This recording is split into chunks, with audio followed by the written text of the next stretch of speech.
Hello students, मैं Dayal Chaudhary, team CLC team chemistry. आज के लेक्चर में अपन बात करने वाले हैं एटॉमिक साइज वाले पोर्शन में आगे। अब अपन बात करते हैं कि जो साइज थी उनको प्रभावित करने वाले कारक कौन से। साइज को प्रभावित करने वाले कारक, अफेक्टिंग फैक्टर्स ऑफ साइज। पहला, कोस की संख्या। आप याद करो, बोर रेडियस का फॉर्मूला क्या होता है? 0.529 into N square upon Z angstrom में। तो एन क्या है? Number of shell. इसका मतलब है आर डायरेक्टली प्रोपोर्शनल टू है एन स्क्वायर के। इसका मतलब है अगर नंबर ऑफ सेल इंक्रीज होंगी तो साइज भी इंक्रीज, राइट। दूसरा, प्रभावी नाभिकीय आवेश, जिसको आप क्या बोलते हो? Z effect. तो हमेशा ध्यान रखना, साइज होगी वो जेड इफेक्ट के इनवर्सली प्रोपोर्शनल टू हो जाएगी। क्लियर? तीसरा, परिरक्षण प्रभाव, स्क्रीनिंग इफेक्ट या जिसको सिग्मा कहा जाता है। तो साइज है वो सिग्मा के डायरेक्टली प्रोपोर्शनल टू होगी। जेड इफेक्ट क्या करता है? इलेक्ट्रॉन को खींच के पास ले आता है तो साइज छोटा हो जाएगा। ये इलेक्ट्रॉन को फेंकता है तो साइज बड़ा हो जाएगा। फोर्थ है ऑक्सीडेशन स्टेज, ऑक्सीकरण है अवस्था पर भी निर्भर करती है चीज। ऑक्सीकरण अवस्था पर कैसे?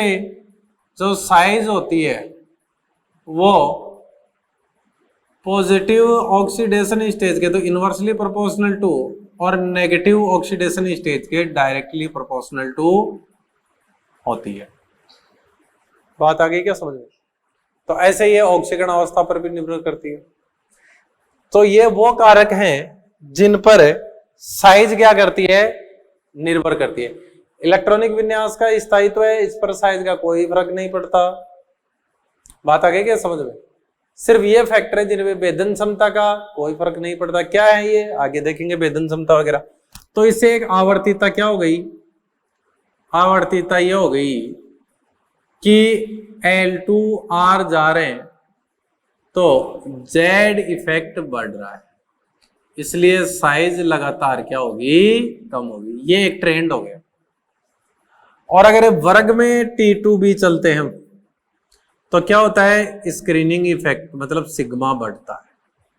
क्या होता है? नंबर ऑफ सेल बढ़ती है, इसलिए साइज भी क्या होगा? बढ़ेगा।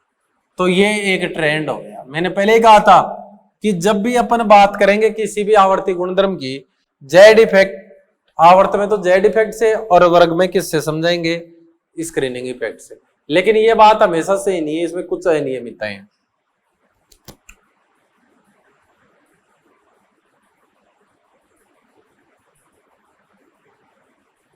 एक आवर्त में साइज में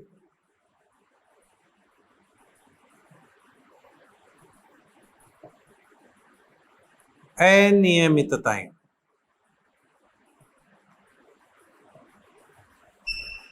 एक आवर्त में क्या क्या अनियमितताएं वो देखो। क्लियर? सबसे पहले, एक आवर्त में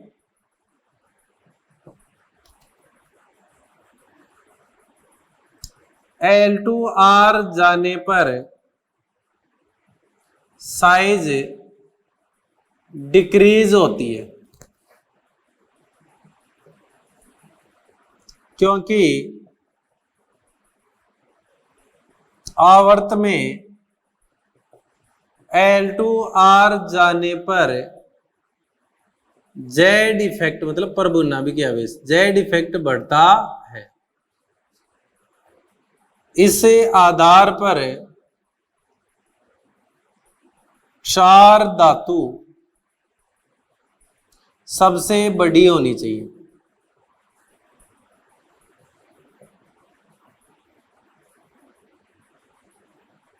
किंतु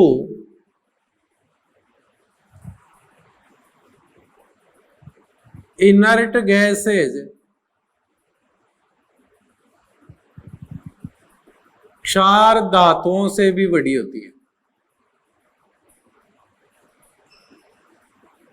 बड़ी होती है, क्योंकि क्षार धातुओं की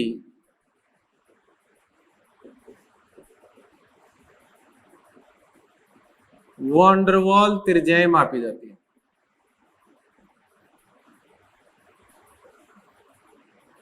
सॉरी, क्योंकि इनर्ट गैस की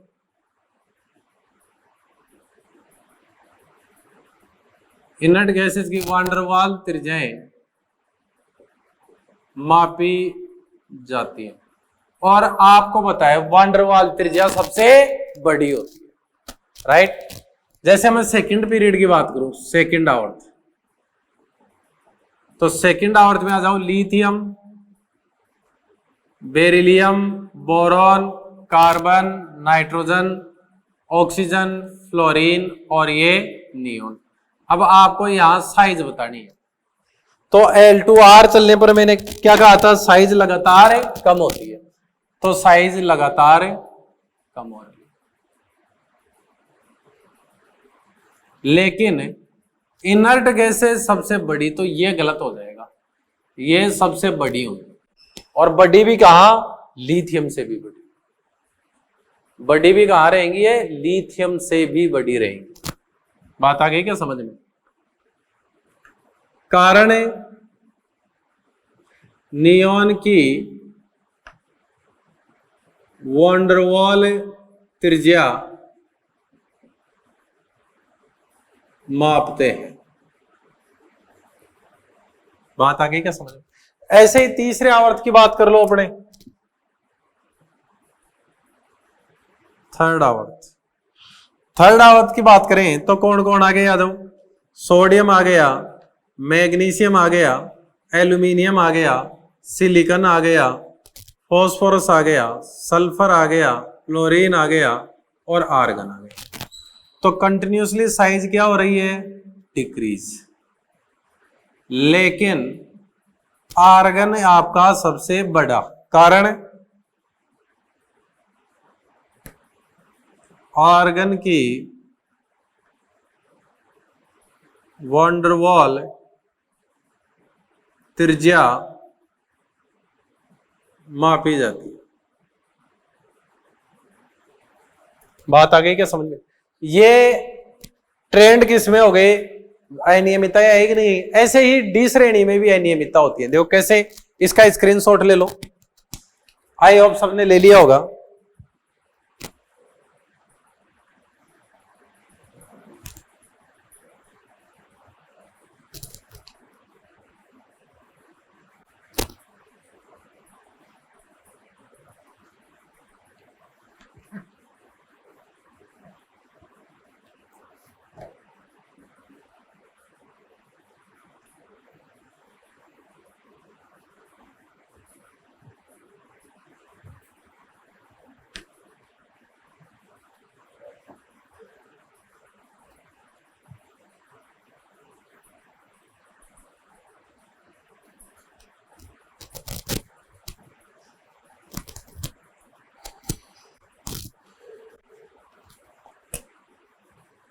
फिर आगे देखो,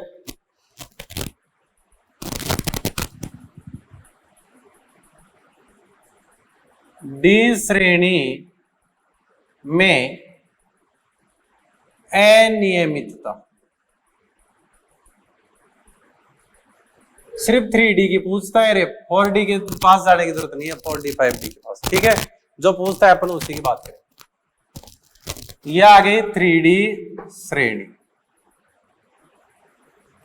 तो डी श्रेणी में अनियमितता की बात करें अपन, पहले बात कर रहे हैं 3D श्रेणी की, ठीक है। तो इसमें देखो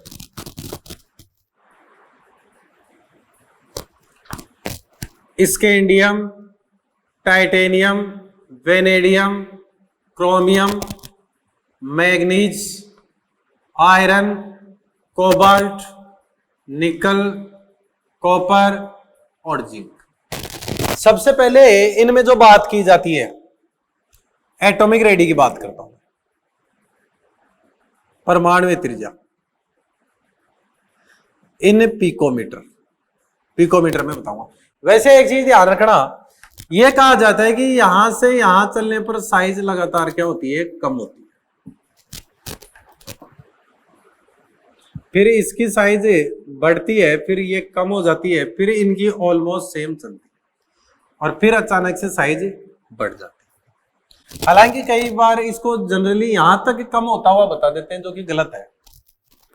तो यहां से यहां तक कम होने का रीजन क्या है, इधर जा रहे हैं तो क्या होता है, जेड इफेक्ट पर ज्यादा प्रभावी कौन है, जेड इफेक्ट ज्यादा प्रभावी है किस पर है, स्क्रीनिंग इफेक्ट पर। क्लियर। यहां ऑलमोस्ट सेम इसलिए बोल दी जाती है कि जेड इफेक्ट और स्क्रीनिंग इफेक्ट लगभग बराबर हो जाते हैं, और यहां इसलिए हो जाता है कि जेड इफेक्ट पर हेवी हो जाता है स्क्रीनिंग इफेक्ट। कारण क्या है इसका, 3D10 पूर्ण पूरित n-1d कक्षक। 3D10 पूरा भर गया तो सिग्मा बढ़ जाएगा। जितने ज्यादा इलेक्ट्रॉन होंगे, इलेक्ट्रॉन पास में आएंगे तो उनमें प्रतिकर्षण बढ़ेगा। देखो पहले डी में एक इलेक्ट्रॉन था, कम प्रतिकर्षण लग रहा था, डी में 2 ये थोड़ा बढ़ा तो प्रतिकर्षण थोड़ा बढ़ा, जेड इफेक्ट भी बढ़ा, लेकिन जेड इफेक्ट भी है। यहाँ पे आते से हुआ कि इलेक्ट्रॉन यहाँ डी में 6-7 तो परिरक्षण थोड़ा ज्यादा बढ़ा, जेड इफेक्ट भी बढ़ा। ये समझ लो, ये जेड इफेक्ट शुरू में ज्यादा है, स्क्रीनिंग कम है, दोनों बढ़ रहे हैं, लेकिन ये स्पीड से बढ़ रहा है। एक टाइम ऐसा आएगा ये बराबर हो जाएगा, फिर ओवरटेक कर जाएगा। इसकी वजह से बात आ गई क्या समझ में? अरे यो समझो, आपका ये डी है, पहले एक इलेक्ट्रॉन है, कोई प्रतिकर्षण है, इस पे 2 है, इनमें प्रतिकर्षण हुआ, ये दूर रह सकते, 3 है तो थोड़े पास आए, 4 है तो और पास आ गए। जितने इलेक्ट्रॉन बढ़ेंगे उतना सिग्मा बढ़ता जाएगा, कंपेरेटिवली ज्यादा। इस लेटर जो था वो आपके सैद्धांतिक डेटा ही तो देता है, प्रायोगिक डेटा थोड़ा ही देता है। तो ये एक्चुअली इसकी साइज देखना चाहिए पिकोमीटर में, तो ये 164 पिकोमीटर होती है, ये 47 पिकोमीटर होती है, ये 135 पिकोमीटर होती है, वेट 129, 137, फिर ये 126, ये 125, ये 125, ये 128 और ये 137 पिकोमीटर होती है। ये इनकी एटॉमिक रेडी है जो आपको याद रखनी है, तो ना भी रखो तो चलेगा। तो यहां पे साफ साफ पता चल रहा है सबसे ज्यादा रेडी किसकी आ रही है, ये इन दोनों की देखो ऑलमोस्ट रेडी सेम हो गई कि नहीं होगी, ये एटॉमिक रेडी है। अगर आयनिक रेडी की बात करूं,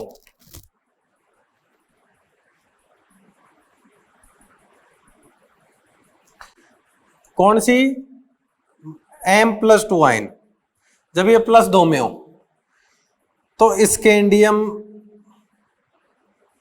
की तो बात करेंगे नहीं, इनकी तो देते नहीं है, ये +2 देते नहीं है दोनों ही, तो इनकी बात नहीं करेंगे। मैं बात करूंगा vanadium, chromium, manganese, iron, cobalt, निकल, कॉपर, जिंक। तो क्या होगा एक्चुअली इसके अंदर है, जब आयनिक रेडी की अपन बात करते हैं तो आयनिक रेडी में आपको थोड़ा सा इसको डेटाबेस याद रखने की जरूरत नहीं है, सिर्फ आप इसका सीक्वेंस याद रख लो कि आयनिक रेडी कहां से कहां जाने तक कम होती है और कहां से कहां जाने पर डिक्रीज होती है, बस इतना याद करना है। तो एक्चुअली क्या हो रहा है, पहले तो क्रोमियम के वेनेडियम से क्रोमियम की कम होगी, फिर ये लगभग बराबर आ जाएगी 82, फिर ये कम होना शुरू हो जाएगी और यहां से फिर वापस से बढ़ जाएगी। ये याद रखना, ये कब की बात है, आयनिक रेडी जब ये +2 में होते हैं। ये गांठ बांध लो भाई, ये +2 की रेडी है और जब +3 की बात आती है तो ये दोनों तो +3 देते नहीं है, तो इधर वालों की बात होगी। तो इधर वालों में बात करें वेनेडियम से लेकर के वही आप निकल तक बात कर सकते हो। कहां तक बात कर सकते हो? वेनेडियम से निकल तक। तो देखो स्कैंडियम +3 आयनिक रेडी,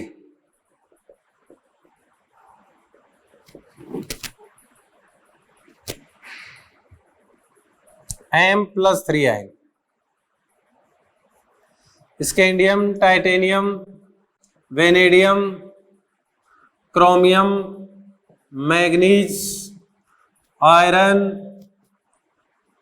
कोबाल्ट और निकल, यहीं तक बात करेंगे +3 की रेडी। कॉपर और जिंक के लिए +3 रेडी की बात नहीं होती है, ये आप अच्छे से गांठ बांध लो। ये यहां से यहां तक तो होंगे कम, फिर ये बढ़ेंगे, इनकी ऑलमोस्ट बराबर आएगी और फिर वापस से कम होना शुरू हो जाएगी।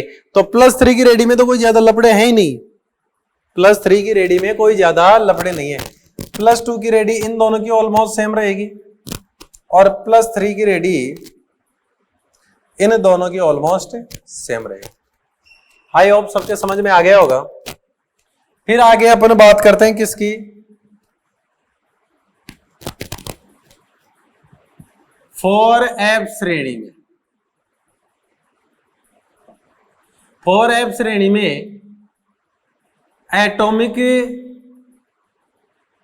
या फिर आयनिक रेडी दोनों का सेम ही चलेगा, एटॉमिक एंड आयनिक। ये एटॉमिक या आयनिक, मैं चलो आयनिक के हिसाब से बता देता हूं। तो सीरियम +3 से ये शुरू होगा और आपका लास्ट एलिमेंट कौन सा है? Lu +3। 58 से लेके 71 तक। तो यहां से यहां तक जाने में क्या होता है? जेड इफेक्ट बढ़ता है, इस वजह से इनकी साइज क्या होगी? कम हो रही है। जेड इफेक्ट बढ़ रहा है, साइज कम हो रही है। कारण क्या होता है? 4F का परिरक्षण कम होता है, अतः सीरियम +3 से Lu +3 तक, या दो एटॉमिक रेडी में भी बोल सकते हैं जी। तो सीरियम से Lu तक जाने पर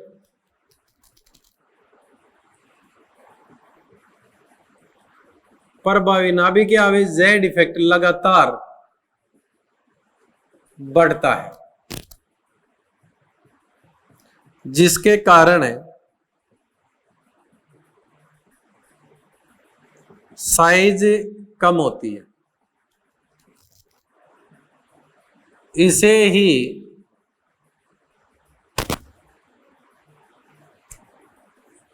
लेंथेनोइड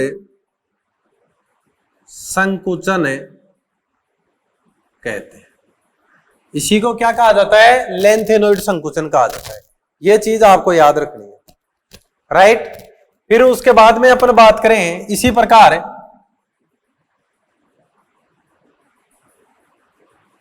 5F श्रेणी की बात करते हैं।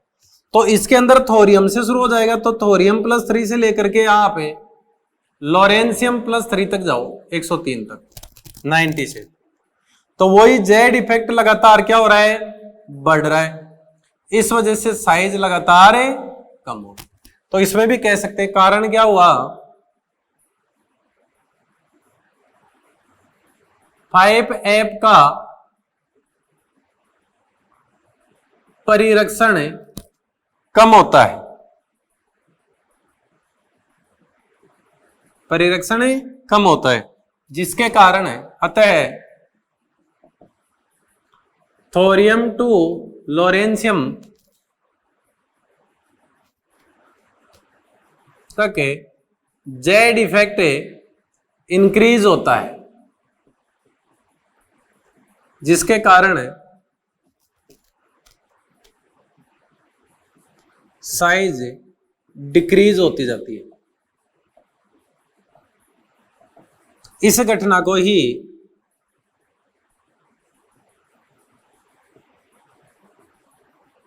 एक्टिनोइड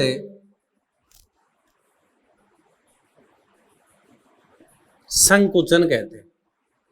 इस घटना को अपन क्या कहेंगे? एक्टिनोइड संकुचन। एक चीज का ध्यान रखना, आप स्क्रीनशॉट ले लो इसका। आई होप सबने ले लिया होगा 18।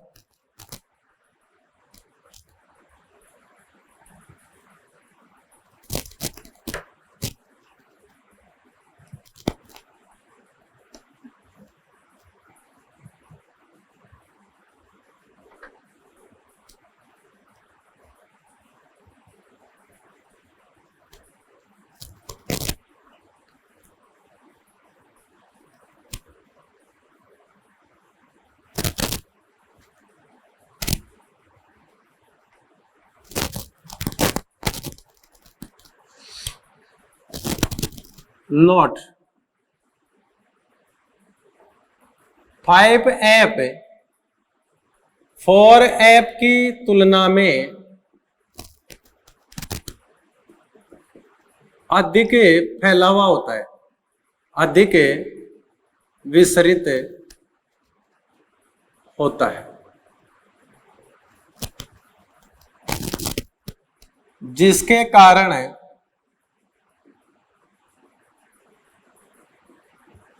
एक्टिनोइड संकुचन लैंथेनोइड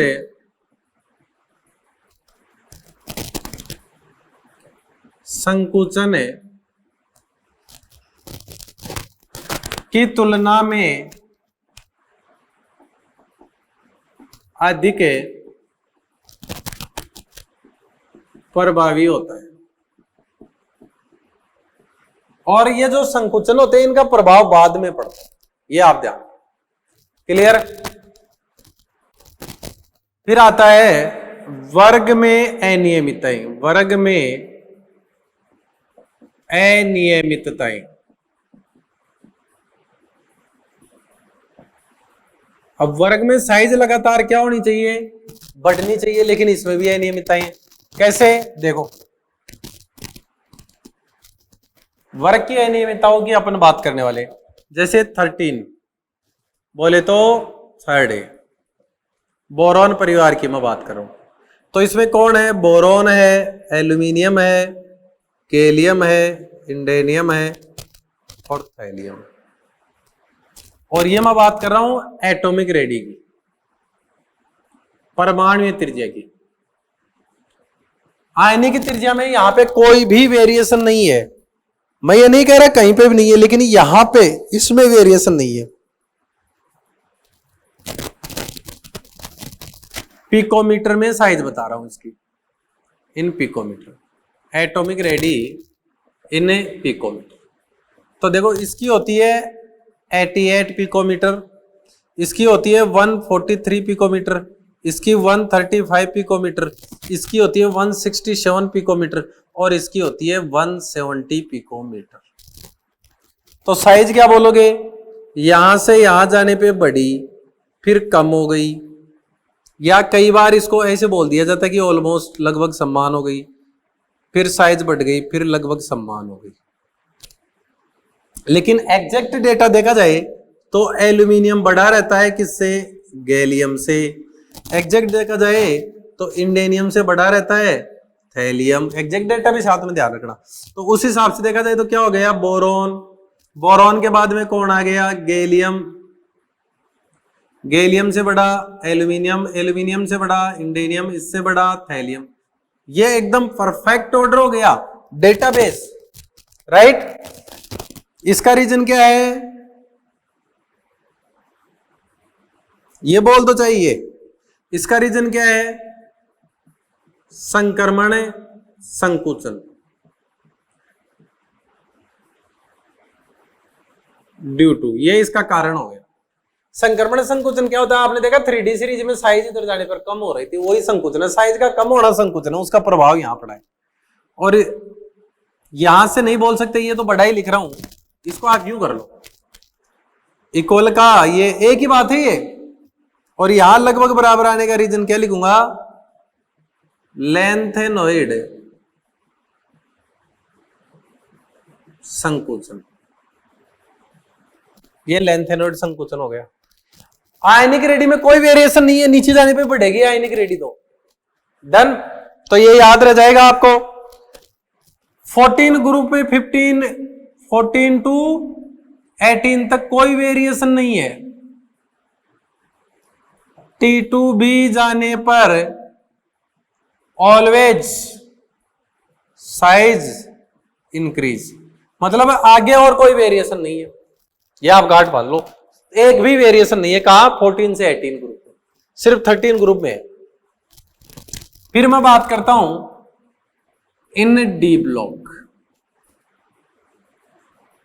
डी ब्लॉक में 13 ग्रुप देखो, scandium, titanium, scandium, yttrium, lanthanum. Clear. यहां पे अपन बात करें तो साइज लगातार इंक्रीज होगी। उसका रीजन क्या है? इसका परमाणु क्रमांक 21 है, 39 है, और इसका कितना है 57, 57। तो जेड का जो अंतर आता है यहां से यहां, वो कितना आया 18। यहां से यहां जेड का अंतर कितना आया 18 कोई ज्यादा अंतर नहीं है, इसलिए मैं बोल देता हूं नॉट इंपॉर्टेंट। इसके लिए बोल दिया नॉट इंपॉर्टेंट। लेकिन यहां से यहां कोस बढ़ा है तो स्क्रीनिंग इफेक्ट बढ़ा है, तो साइज क्या हो गई बड़ी। स्क्रीनिंग इफेक्ट बढ़ा है तो साइज क्या होगी बड़ी। कौन से में? सिर्फ 13 में। अगर यही मैं बात है चौथे से लेकर के 12वें वर्ग तक करो तो यहां क्या होगा? ये तो आ गई 3D श्रेणी, ये 4D श्रेणी, और ये 5D श्रेणी। मतलब चौथा आवर्त, पांचवा आवर्त और छठा आवर्त। ऐसे ही तो होगा ना। इसका एक एग्जाम्पल भी ले लेता हूं, 4th पीरियड वाला। यही सब पे चलेगा 4th पीरियड का। स्कैंडियम, टाइटेनियम, जर्कोनियम और HF कितने नंबर पे आता है? 22, 40 और ये 72। तो यहां देखो जेड अंतर कितना आया 18। Not important. तो स्क्रीनिंग इफेक्ट बढ़ा, साइज भी बढ़ी, तो साइज बढ़ जाएगी। क्लियर। फिर इसके अलावा यहां से यहां गए तो जेड का अंतर कितना आ गया 32। मोर इंपॉर्टेंट, स्क्रीनिंग इफेक्ट बढ़ा। इन दोनों ने एक दूसरे को क्या कर लिया? प्रति संतुलित।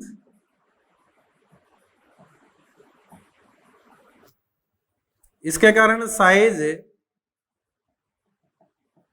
लगभग समान, और इसे कहा गया है लेंथेनॉइड संकुचन। लेंथेनॉइड संकुचन की वजह से ऐसा हुआ है। तो आपको यह कहा जाए कि जिंक, कैडमियम और मरकरी में साइज बताओ, तो ये साइज यहां से यहां बढ़ेगी, यहां लगभग समान रहेगी। और कारण क्या बोलोगे? लेंथेनॉइड संकुचन। तो ये थोड़ी साइज की बातें हो गई अपनी। आई होप सबके अच्छे से समझ में आई होगी ये चीज। स्क्रीनशॉट ले लो इसका।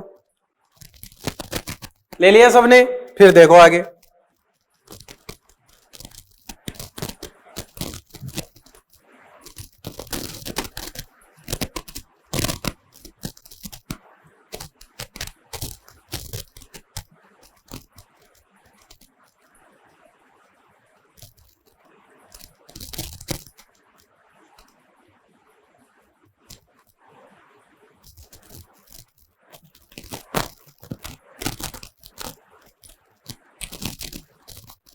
फिर आगे देखो, एस ब्लॉक में size lithium, sodium, potassium, rubidium, caesium, beryllium, magnesium, calcium, strontium और बेरियम। तो बेरिलियम से बड़ा होगा लिथियम, लिथियम से बड़ा होगा मैग्नीशियम, मैग्नीशियम से बड़ा सोडियम, सोडियम से बड़ा कैल्शियम, फिर स्ट्रोंशियम, फिर बेरियम, इसके बाद में पोटेशियम, रुबिडियम और सीजियम। ये एटॉमिक रेडी होगी। अब ऐसे आयनिक रेडी लें, lithium plus sodium plus potassium plus rubidium plus और सीजियम प्लस। ऐसे ही बात करें beryllium plus 2, magnesium plus 2, calcium plus 2, strontium plus 2 और बेरियम प्लस 2। तो यहां क्या होगा, बेरिलियम से लार्ज होगा मैग्नीशियम, मैग्नीशियम से लार्ज होगा लिथियम, लिथियम से सोडियम, सोडियम से कैल्शियम, फिर वो कब होगी ये। तो आप इसको यूं याद रखिएगा, एम बन गया ना, अरे एम बना के नहीं बना, तो इसको याद रख लो। और ये एन बन गया, तो ये हो गया मेरा नाम,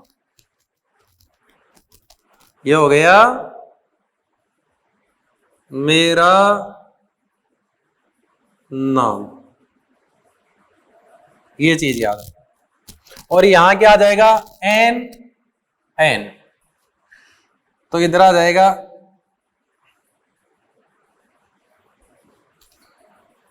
नाम नाम, मेरा नाम नाम नाम, एन। ये ट्रिक हो गई इसके लिए, समझ रहे हो। फिर एक चीज याद रखो,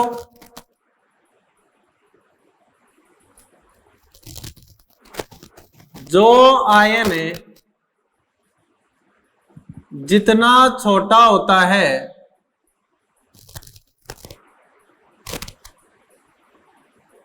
उसका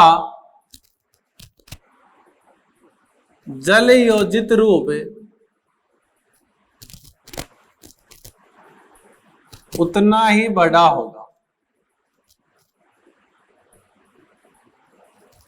इसको यूं कह सकते हैं, पानी में छोटा मोटा व मोटा छोटा हो जाता है।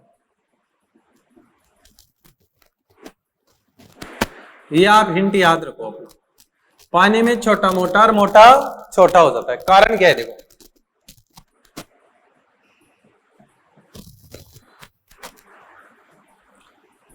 High hydration energy of small ion,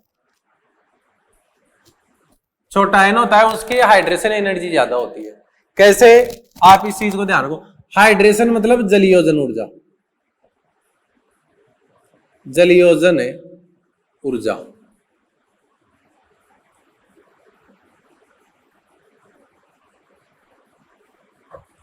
जलयोजन ऊर्जा क्या होती है, जल में डिजोल्व करने पर जो ऊर्जा मुक्त होती है वो जलयोजन ऊर्जा है, हाइड्रेशन एनर्जी इसी को बोलते हैं। और हाइड्रेशन एनर्जी होती है चार्ज के तो डायरेक्टली प्रोपोर्शनल टू और साइज के इनवर्सली प्रोपोर्शनल। तो जो आयन जितना छोटा होगा उसके चारों तरफ वाटर के मॉलिक्यूल उतने ही ज्यादा अटैच हो जाएंगे। बात आ रही है समझ में। जैसे ये कोई आयन है तो इसके चारों तरफ वाटर के मॉलिक्यूल अटैच हो जाएंगे। H2O मॉलिक्यूल है, आपको पता है पैराविद्युतांक है तो माइनस प्लस पोलर है ना H2O।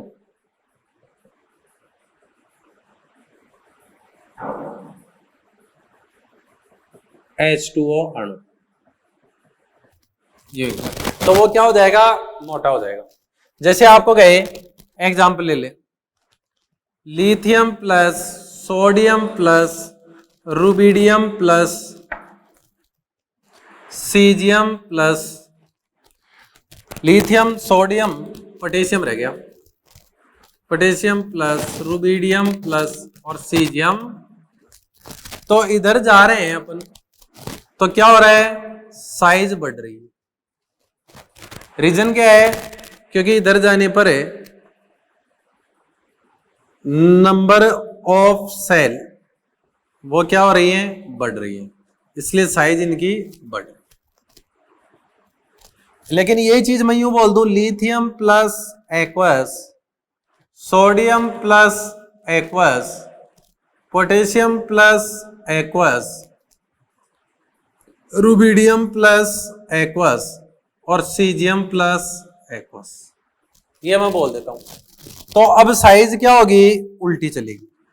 उल्टी कैसे, ये जो छोटा होगा वो मोटा हो जाएगा। तो इसके अंदर आप आओ आयनिक साइज में, तो उल्टा चलेगा, इससे बड़ा रुबिडियम, रुबिडियम से ये यूं हो जाएगा। तो ऐसे सबसे बड़ा कौन बन जाएगा, बेरिलियम +2। उल्टा शुरू हो जाएगा। ये एटॉमिक की बात नहीं करते, ये साइज हाइड्रेटेड साइज सिर्फ और सिर्फ आयंस की देखी जाती है। जैसे आपको कहा जाए कि लिथियम प्लस और बेरिलियम +2 में साइज बताओ, तो आपको पता है लिथियम बड़ा है, लेकिन आपको कहा जाए लिथियम प्लस एक्वस और बेरिलियम +2 एक्वस की साइज बताओ, तो ये उल्टा हो जाएगा, एकदम से उल्टा। किस वजह से, हाइड्रेशन एनर्जी की वजह से। जैसे अपन एग्जांपल ले, beryllium +2, magnesium +2, calcium +2, strontium +2, barium +2। तो आपको इसमें साइज पूछ ले, तो साइज क्या हो रही है, कंटिन्यूसली इंक्रीज हो रही है। लेकिन यही बात अपन यूं कहते हैं कि beryllium +2 aqueous, magnesium +2 aqueous, calcium +2 aqueous, strontium +2 aqueous, barium +2 aqueous. अब साइज बताओ, तो जलयोजित रूप जो छोटा होगा वो बड़ा हो जाएगा, तो जस्ट उल्टा चलेगा। ये बात आ गई क्या समझ में। जैसे आपको कहा जाए साइज,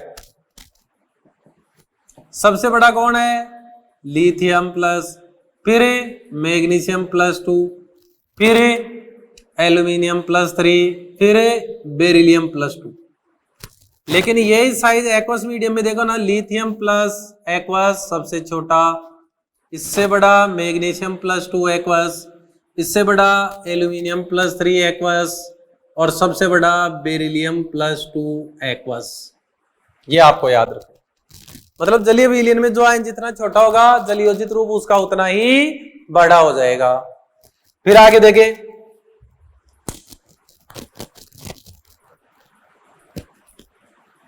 स्क्रीनशॉट ले लेना भाई इसका।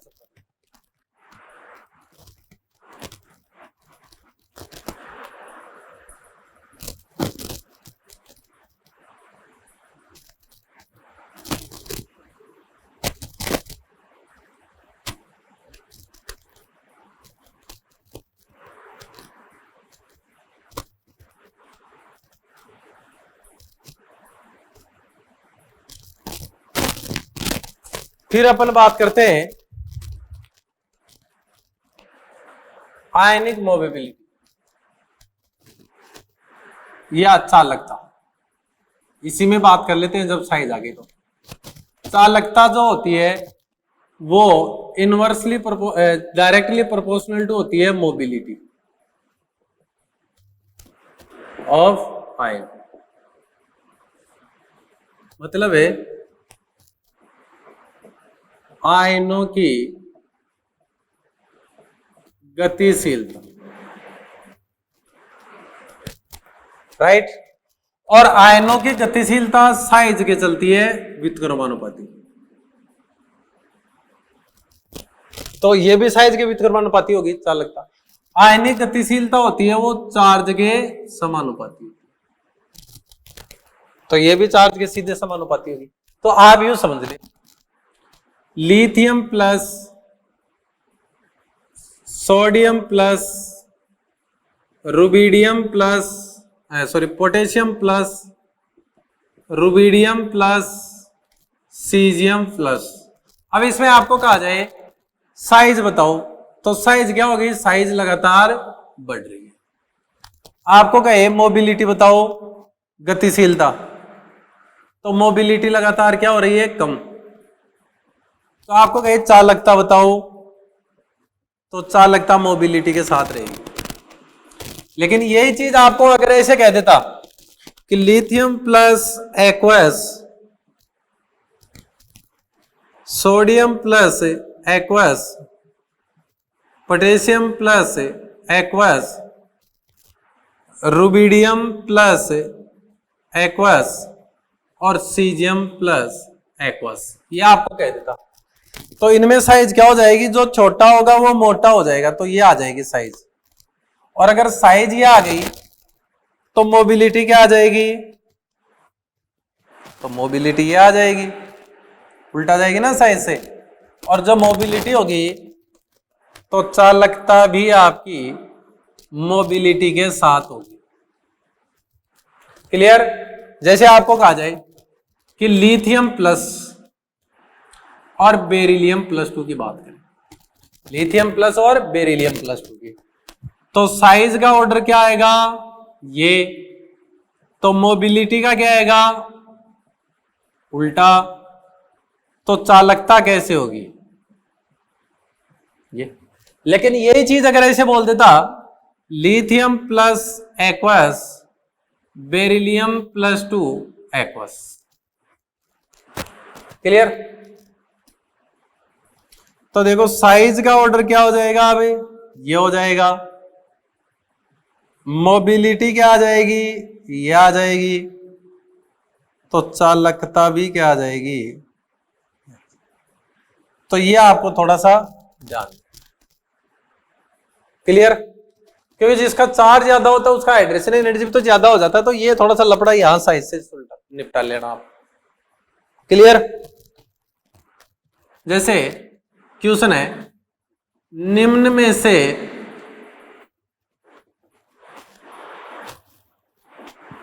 कौन सा आयन जल में न्यूनतम चालकता शो करता है। जलीय विलयन में पूछ रहा है, पहला कह रहा है बेरिलियम प्लस 2, या यूं छोड़ो सोडियम प्लस, दूसरा कह रहा है पोटेशियम प्लस या लिथियम प्लस, तीसरा कह रहा है मैग्नीशियम प्लस 2, और चौथा कह रहा है एल्यूमिनियम प्लस 3। तो देखो आप साइज के अनुसार सेट करो इनको, साइज इन्हें एक्वस मीडियम। तो देखो lithium, sodium plus, lithium plus, magnesium plus 2 और Al प्लस 3, यह साइज हो गई।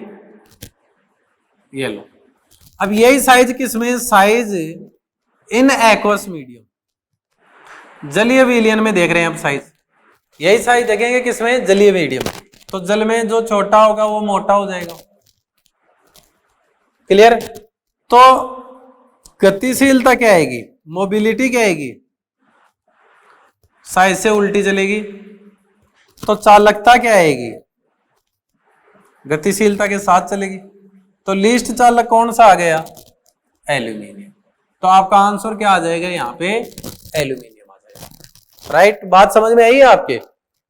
इसका स्क्रीनशॉट ले लो, हटाता हूं मैं फिर। आई होप सबने ले लिया होगा।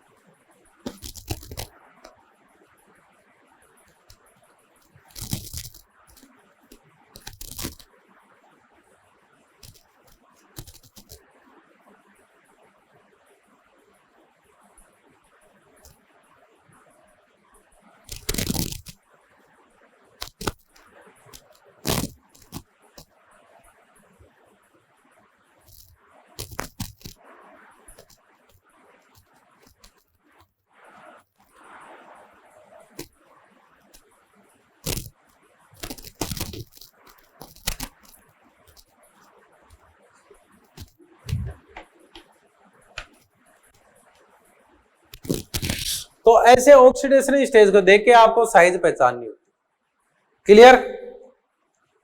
अब बात करते हैं अपन किसकी, आयनन ऊर्जा की। हालांकि इस लेसन में आयनन ऊर्जा हो नहीं पाएगी कंप्लीटली, तो अपन ऐसा करते थे, पिछले वाला आयनन ऊर्जा की बात नेक्स्ट लेक्चर में करते हैं। आज अपन बात कर लेते हैं साइज जो आपको दी थी उसके कुछ क्वेश्चंस की। आपको असाइनमेंट दिया था ना, उन क्वेश्चंस की अपन बात करते हैं। तो निकाल लीजिए,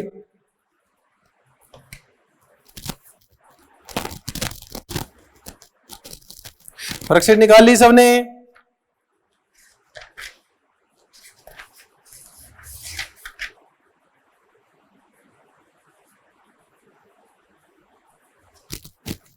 तो देखिए अभी अपने पास टाइम है, तो जो आपको क्वेश्चन दिए वो भी सॉल्व कर लेते हैं, इसके एक्स्ट्रा क्वेश्चन भी अपन थोड़े सॉल्व कर लेते हैं। एक्सरसाइज जो नहीं दिया वो बात कर रहा हूं मैं। एक्सरसाइज सेकंड का क्वेश्चन नंबर 3 निकालिए। कार्बन की सहसंयोजक त्रिज्या निम्न में से निर्धारित की जा सकती है। कार्बन की सहसंयोजक त्रिज्या निर्धारित करनी है, तो पहला ऑप्शन तो दिया है CH4, मेरा करवाया हुआ है ये सवाल, इससे तो निर्धारित कर नहीं सकते। दूसरा दिया है C2H4, यहां पे भी कार्बन कार्बन के बीच डबल बॉन्ड आ गया, इससे भी नहीं कर सकते। तीसरा आपको दिया है C2H2, तो कार्बन कार्बन के बीच ट्रिपल बॉन्ड आ गया, आप इससे भी निर्धारित नहीं कर सकते। C2H6, यहां कार्बन कार्बन के बीच सिंगल बॉन्ड है, आप इससे सहसंयोजक त्रिज्या निर्धारित कर सकते हैं। इसके बाद में नाइट्रोजन की सहसंयोजक त्रिज्या निर्धारित की जा सकती है। फोर्थ क्वेश्चन, तो नाइट्रोजन की सहसंयोजक त्रिज्या फोर्थ वाले से निर्धारित की जाएगी, क्योंकि N2H4 में ही NN सिंगल बॉन्ड है। ये मैं लेक्चर नंबर 9 में करवा चुका हूं ये का ये क्वेश्चन। फिर कह रहे हैं ऑक्सीजन की त्रिज्या निर्धारित की जा सकती है। क्वेश्चन नंबर है 5वां, तो 5वें में O2F2 आंसर आ जाएगा। सेकंड O2H2 या H2O2 वो एक ही बात है, H2O2 लिखा हुआ है, ये लो। तो इसमें देखो यहां पे क्या है, ऑक्सीजन ऑक्सीजन के बीच सिंगल बॉन्ड है, तो ऑक्सीजन की त्रिज्या मेजर कर सकते हो आप। छठा हाइड्रोजन की त्रिज्या, तो H2O से नहीं कर सकते, H2O2 से भी नहीं कर सकते, H2 से कर सकते हो आप। थर्ड आंसर हो जाएगा इसका। फिर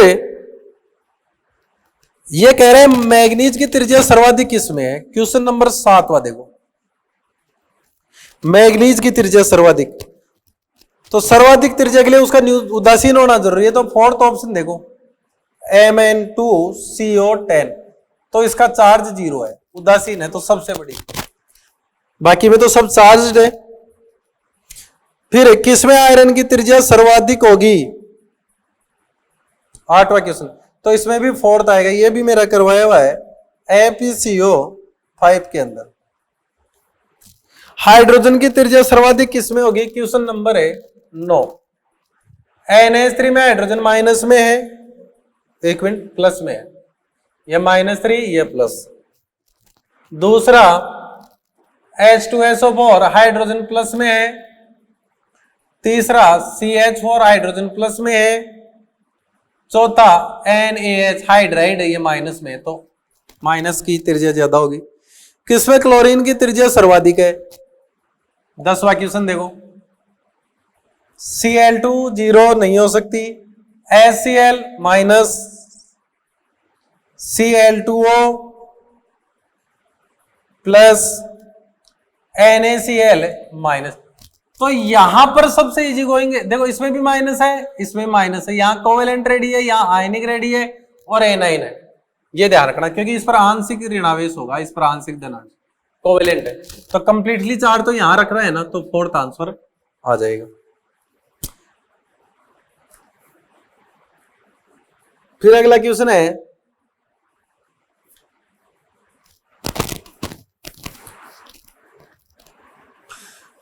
HClO4 के संयोजी इलेक्ट्रॉन, क्वेश्चन नंबर है 11। HClO4 के संयोजी इलेक्ट्रॉनों की संख्या बतानी है। तो आ जाओ, इसका एक संयोजी इलेक्ट्रॉन है, इसका 7 है, और इनके 6 × 4 24, तो 24 7 × 30 और 1 32, तो पहला ही आंसर आ जाएगा। क्वेश्चन नंबर 12वां देखो, फ्लोरीन और नियोन की त्रिज्या बतानी है, ये बड़ा है, तो छोटा डेटा पहले का होना चाहिए, बड़ा डेटा दूसरे का होना चाहिए, तो ये आ जाएगा 0.90 और ये आ जाएगा 1.34, स्टॉप, पहला ही आंसर आ जाएगा। डेटा यूं ही दे रखे, डेटा देके कंफ्यूज मत हो जाना। क्वेश्चन नंबर 13वां आ जाओ, निम्न में से किस आयन की अधिकतम त्रिज्या होगी।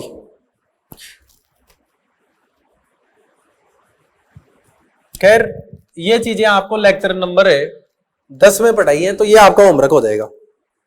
ये अपन ये लो होमवर्क के लिए डिसाइड कर लिया अपन ने, कितने क्वेश्चन, एक्सरसाइज से 2 क्वेश्चन, ठीक है, फिर आगे चलते हैं, जो आपको दिए थे उन क्वेश्चनों की बात करते हैं।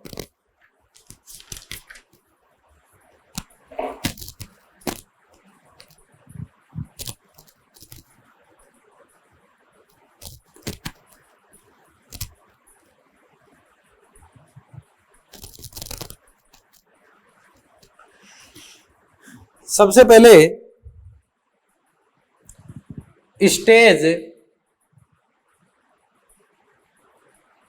फर्स्ट भाग ए का आपको 7वां क्वेश्चन दिया था। आइसो इलेक्ट्रॉनिक स्पीसीज से आप क्या समझते हैं? ऐसी स्पीसीज जिसमें नंबर ऑफ इलेक्ट्रॉन बराबर होते हैं, ठीक है, वो आइसो इलेक्ट्रॉनिक। निम्न आइसो इलेक्ट्रॉनिक है वो देखना है। तो देखो F माइनस और Mg+2 दोनों आपस में आइसो इलेक्ट्रॉनिक है, 10 इलेक्ट्रॉन। फिर और कोई आइसो इलेक्ट्रॉनिक नहीं है, क्यों? आर्गन में आपके 18 इलेक्ट्रॉन है और रुबिडियम प्लस के पास 36 इलेक्ट्रॉन। इसके बाद में क्वेश्चन नंबर 8वां देखो, Mg+2 O-2 आयनिक त्रिज्या में व्यवस्थित करना है, तो N-3 सबसे बड़ा, फिर O-2, फिर F-, फिर आपका Na+ और फिर आपका Mg+2। ऐसा कैसे आया? क्योंकि यह आइसो इलेक्ट्रॉनिक है। कितने इलेक्ट्रॉन है इन सब में? 10 इलेक्ट्रॉन। तो Z बढ़ेगा वैसे वैसे साइज क्या होती जाएगी? कम होती जाएगी। क्वेश्चन नंबर 9, 9वां क्वेश्चन कह रहा है कि कैल्शियम +2 की आयनिक त्रिज्या पोटेशियम प्लस से कम क्यों है? रीजन क्या है? इसका Z इफेक्ट ज्यादा है, इसलिए इसकी त्रिज्या कम है। क्वेश्चन नंबर 10वां देखिए, त्रिज्या के घटते हुए क्रम में लिखना है। क्वेश्चन नंबर 10वां आपको क्या पूछ रहा है? त्रिज्या का क्रम पूछ रहा है भाई। किसमें? सोडियम में, सीजियम में, मैग्नीशियम में और इसमें सी। तो 10वें क्वेश्चन को करते हैं। तो देखो त्रिज्या का क्रम देखें तो सबसे बड़ा तो आपका आ जाएगा सीजियम, फिर आ जाएगा सोडियम, फिर मैग्नीशियम, फिर सिलिकॉन और फिर आपका क्लोरीन। ये तो एक ही आवर्त के हैं तो सोचने की जरूरत नहीं है। L2R जाने पर साइज कम होती है, ये 6वें आवर्त का हो गया इसलिए ये बड़ा है। बात आ गई क्या समझ में? यह आपको ध्यान रखना है। फिर उसके बाद में क्वेश्चन नंबर 11वां दिया है। क्वेश्चन नंबर 11 देखो, क्वेश्चन नंबर 11 कह रहा है आयनिक यौगिक KF है जिसमें K+ और F- है। तो आपको पता है इन दोनों में से इसकी त्रिज्या ज्यादा होनी है। प्रायोगिक त्रिज्या लगभग 1.34 एंगस्ट्रॉम मौजूद है। यह आयनिक K+ और F- आयन की प्रायोगिक त्रिज्या प्रत्येक की लगभग 134 है। मतलब यह कह रहा है इसकी भी 1.34 है लगभग, इसकी भी लगभग 1.34 एंगस्ट्रॉम है। डन। K और F की परमाणु त्रिज्याओं के बारे में आप क्या अनुमान लगा सकते हैं? तो K और F ये कह रहा है कि ये लगभग बराबर है आयनिक। तो आपको K और F में बताना। K और F में तो सोचने की जरूरत नहीं है, ये मेटल है, इसकी त्रिज्या ज्यादा होगी। आपको यहाँ पे ज्यादा दिमाग लगाने की बिल्कुल भी जरूरत नहीं है। और त्रिज्या कैसे होगी? या आप कह सकते हो कि जो K+ है उसकी और K की बात करें तो इसकी 1.34 है। ध्यान से देखना, इसकी 1.34 एंगस्ट्रॉम है और ये साइज में छोटा होता है, इसका मतलब इसकी साइज 1.34 से बड़ी आएगी। फिर ऐसे ही M- और F में बड़ा कौन है? ये, इसकी 1.34 है तो इसकी साइज 1.34 से कम रहेगी 1.34। बात आ गई क्या सोने? ये खैर क्वेश्चन नंबर 12वां देखिए,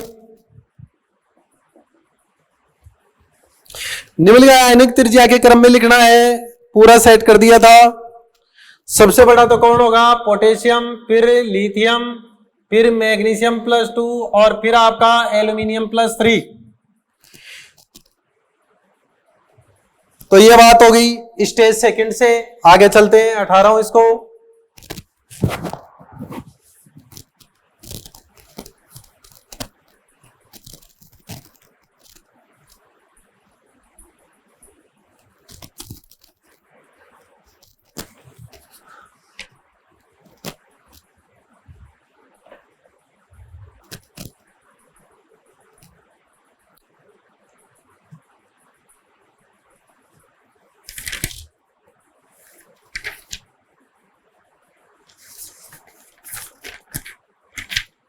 अभी भी और भी दिए थे, स्टेज फर्स्ट भाग बी, आ जाओ। निम्नलिखित स्पीशीज के आकार के बढ़ता हुआ क्रम बताइए। पहला कह रहा है मैग्नीशियम +2 से बड़ा है, सोडियम प्लस, सही बात है, इससे बड़ा है, फ्लोराइड इससे बड़ा है, एल्यूमिनियम +3 गलत बात है, एल्यूमिनियम +3 तो यहां आएगा, तो ये तो गया। दूसरा कह रहा है F-Al+3 Na+Mg+2, तो बिल्कुल इससे बड़ा ये है, लेकिन ये तो इससे बड़ा होगा, ये सीक्वेंस दिया है, जबकि इसका सही होगा F- सबसे बड़ा, बढ़ता हुआ देना है ना, तो Al+3 सबसे छोटा, फिर इससे बड़ा Mg+2, इससे बड़ा Na+, इससे बड़ा F-, ये सही ऑर्डर होगा, तो ये वाला फिर गया। और ऐसा ऑर्डर कौन सा दे रखा है? तीसरा, तो ये तीसरा सही हो गया। फिर क्वेश्चन नंबर 15 देखो, ये क्वेश्चन नंबर 14 था। फ्लोरीन व नियोन की परमाणु, अरे फ्लोरीन है, नियोन है, इन दोनों में से लार्ज कौन? ये, तो पहला डेटा बड़ा छोटा होना चाहिए, दूसरा डेटा बड़ा होना चाहिए, तो कौन सा आंसर आ गया? पहला। फिर क्वेश्चन नंबर 16 देखिए, तत्व Hg की दो ऑक्सीकरण अवस्थाएं Hg+ है और Hg+2 है, जितना ज्यादा चार्ज उतनी साइज कम, तो आपका आंसर आ जाएगा इसमें पहला। क्वेश्चन नंबर 17 देखिए, निम्न युग्म में से दोनों प्रजाति सम इलेक्ट्रॉनिक परतों प्रथम की त्रिज्या द्वितीय से अधिक है, प्रथम की त्रिज्या दूसरे से बड़ी होनी चाहिए, तो ये पहली बात तो सम इलेक्ट्रॉनिक नहीं है, पहले की त्रिज्या दूसरे से बड़ी तो है। Cl-S-2 ये सम इलेक्ट्रॉनिक है, लेकिन त्रिज्या इसकी बड़ी है, पहले की तो छोटी हो गई, तो पहला भी गया, दूसरा भी गया। F- और Na+, बिल्कुल इसकी त्रिज्या बड़ी है, दोनों आइसो इलेक्ट्रॉनिक हैं, तो थर्ड आंसर आ जाएगा इसका। इनके आंसर देख लीजिएगा एक बार। स्टेज सेकंड पार्ट बी 14 में 2,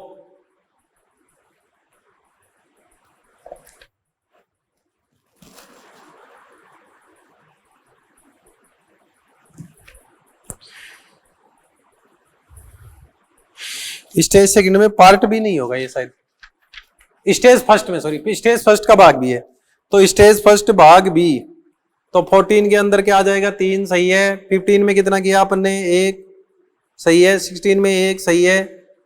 17 में 3 सही है। अब क्वेश्चन नंबर 18 देखिए, आयनिक त्रिज्या का बढ़ता हुआ क्रम बताना है, तो देखो आपको एक तो K+ दिया है, एक लिथियम, इनको लिख लो पहले, Mg+2 दिया है, कौन सा क्वेश्चन है? नंबर 18। एक दिया है एल्यूमिनियम +3, तो बढ़ता हुआ क्रम बताना है क्या? बिल्कुल बढ़ता हुआ, तो सबसे स्मॉल तो एल्यूमिनियम +3 हो गया, इससे बड़ा मैग्नीशियम +2 हो गया, इससे बड़ा लिथियम प्लस हो गया, इससे बड़ा K+ हो गया। ये सीक्वेंस मेरे करवाए हुए हैं, तो इसमें आंसर आ जाएगा aluminium +3, magnesium +2, lithium plus, K+, तो 18वें में फोर्थ आंसर, 18वां क्वेश्चन नंबर फोर्थ आंसर बिल्कुल सही है। क्वेश्चन नंबर 19 के पास आ जाइए, यदि K+ व एमाइन आयनस की त्रिज्याएं लगभग ये हैं, तो परमाणु त्रिज्याएं क्या होगी? ये कह रहा है K+ और F- की आयनिक त्रिज्याएं 1.34 1.34 हो, तो K की और F की, तो K की होगी लेस, K की होगी ग्रेटर देन 1.34 और इसकी होगी लेस देन 1.34, तो इसमें ऐसा आंसर कौन सा आ रहा है? ग्रेटर देन वाला 1.96, ये हो जाएगी इसकी, और इसकी 0.72 हो जाएगी, तो आंसर कौन सा आ जाएगा? थर्ड आ जाएगा 19 में। 19 में आंसर थर्ड बिल्कुल सही है। फिर आगे चलते हैं, स्टेज सेकंड भाग बी, भाग ए, क्वेश्चन नंबर 4, यह कह रहा है N-3 O-2 F- Na+, Mg+2 Al+3 में क्या समानता है? तो 10 इलेक्ट्रॉन है, आइसो इलेक्ट्रॉनिक की समानता है। और बताओ, इनकी त्रिज्याओं को बढ़ते हुए क्रम में व्यवस्थित कीजिए। तो सबसे ये, फिर इस बढ़ते हुए क्रम में क्या, तो सबसे छोटा तो ये, इससे बड़ा मैग्नीशियम +2, इससे बड़ा सोडियम, इससे बड़ा fluoride, oxide and nitride. Next आगे चलते हैं। भाग बी में क्वेश्चन नंबर पहला ही, आयनिक त्रिज्या का सही क्रम बताना है। तो सबसे बड़ा तो सल्फाइड होगा, फिर ऑक्साइड होगा, फिर क्लोराइड होगा, फिर ऑक्साइड होगा और फिर फ्लोराइड होगा। तो फोर्थ आंसर आ जाएगा, क्योंकि इनमें 18 इलेक्ट्रॉन और इनमें 10 इलेक्ट्रॉन। भाग बी पहला फोर्थ आंसर है, बिल्कुल सही है। 13वां क्वेश्चन आ जाओ इसी में। भाग बी का 13वां क्वेश्चन देखिए।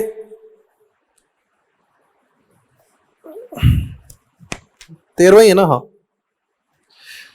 ये कह रहा है Cl minus Cl Na plus Br minus Li plus, इनको सेट करना है। तो सबसे बड़ा तो कौन हो गया? ब्रोमाइड। सोचने की जरूरत ही नहीं है। एक मिनट, भाग बी है ये, और भाग बी में 13वां क्वेश्चन सही कर रहे हैं। फिर देखिए, इसके बाद में आपको पता है क्लोराइड होगा, फिर क्लोरीन हो जाएगा, फिर Na+ हो जाएगा और सबसे कम लिथियम प्लस हो जाएगा। कौन सा आंसर है ये? फोर्थ आ रहा है सब। क्लियर? फिर आगे बात करते हैं अपन।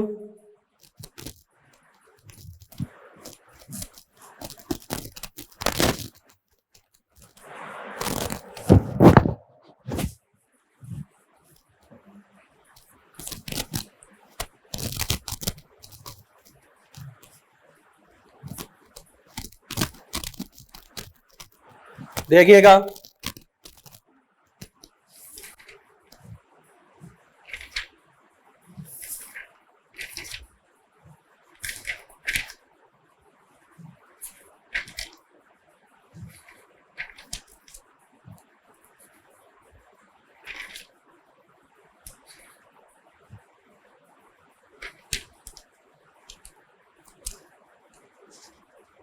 चलो ये क्वेश्चन थे।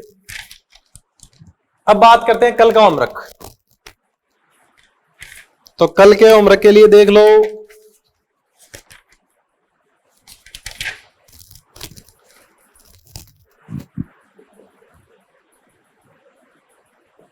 एक्सरसाइज ले लो, सेकंड है, क्वेश्चन नंबर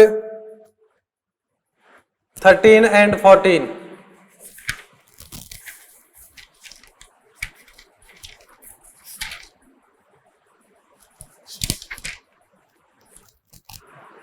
स्टेज फर्स्ट भाग ए, इसमें ले लीजिए क्वेश्चन नंबर 13।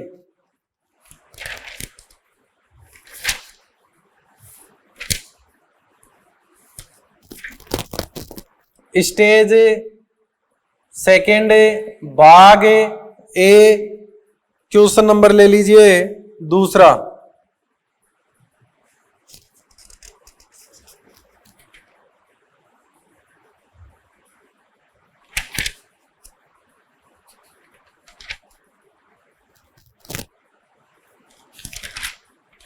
भाग बी से ले लीजिए 16वां, क्वेश्चन नंबर 16वां।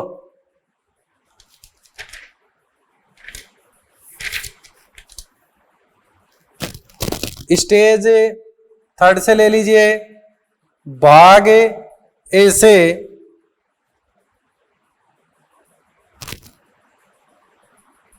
12वां 13वां। वैसे तो ये पैसेज है, लेकिन ये 2 क्वेश्चन हो जाएंगे बिना पैसेज को सोल्व किए, ठीक है।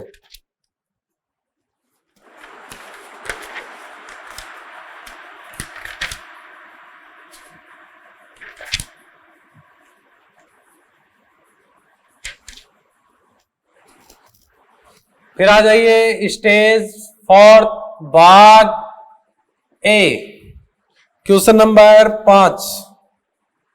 10, 8, 9, 10, 5, 8, 9, 10, 15, 16,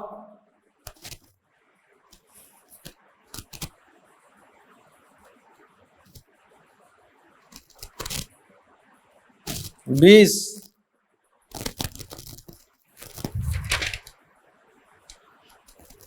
31, 34, 38, 31, 34, 38, 45, भाग बी से ले लीजिए दूसरा, स्टेज 5 से ले लीजिए पहला। ये कल का होमवर्क रहेगा, इसका स्क्रीनशॉट ले लो, लेक्चर को अच्छे से देखो, 9वें लेक्चर की भी हेल्प पड़ेगी इन क्वेश्चनों को करने में। Okay, thank you.